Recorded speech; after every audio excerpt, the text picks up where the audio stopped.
ស្ងប់ស្ងាត់ខ្យល់ប៉ាំងបេះដូងខ្ញុំ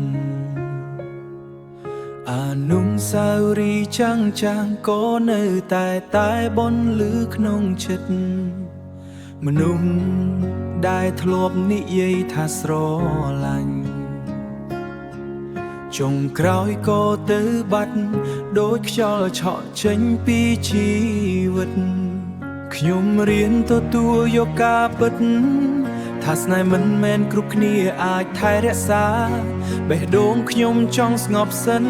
មិនចង់ឲ្យវាឈឺចាប់ម្ដងទៀតឡើ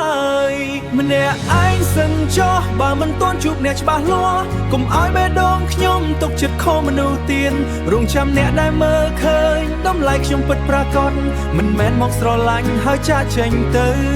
ម្នាក់ឯងសិនចោះខ្ញុំមិនខ្លាចភាពឯកោទេព្រោះវាល្អជាងស្នេហ៍ខ្លាចដែលធ្វើឲ្យឈឺថ្ងៃណាមួយប្រសិនបើមានមនុស្សម្នាក់ពិតប្រាកដខ្ញុំនឹងបើកបេះដូងទៀតដោយគ្មានការភ័យខ្លាច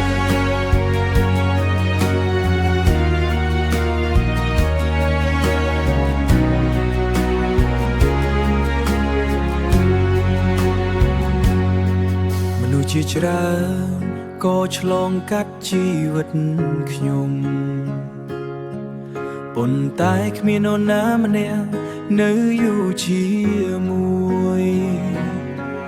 ពាក្យសន្យាស្រស់ស្អាតតែគ្មានន័យនៅចុងក្រោយធ្វើឲ្យខ្ញុំរៀនដឹងថាត្រូវស្រឡាញ់ខ្លួនឯងមុនមិនប្រញាប់រកអ្នកណាម្នាក់ទេបើមិនមែនជាមនុស្សដែលយល់ចិត្តខ្ញុំសុខចិត្តនៅម្នាក់ឯងរងចាំស្នេហ៍ដែលមិនធ្វើឲ្យខូចបេះដូងម្នាក់ឯងសិនចោះបើមិនទាន់ជួបអ្នកច្បាស់លាស់កុំឲ្យបេះដូងខ្ញុំទុកចិត្តខុសមនុស្សទៀតរងចាំអ្នកដែលមើលឃើញតម្លៃខ្ញុំពិតប្រាកដមិនមែនមកស្រឡាញ់ហើយចាកចេញទៅម្នាក់ឯងសិនចោះខ្ញុំមិនខ្លាចភាពឯកោទេព្រោះវាល្អជាងស្នេហ៍ខ្លាចដែលធ្វើឲ្យឈឺថ្ងៃណាមួយប្រសិនបើមានមនុស្សម្នាក់ពិតប្រាកដខ្ញុំនឹងបើកបេះដូងទៀតដោយគ្មានការភ័យខ្លា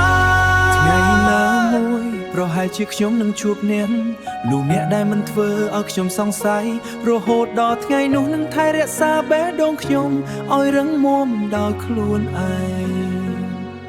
ម្នាក់ឯងសិនចោះខ្ញុំមិនជ្រើសរើសផ្លូវនេះ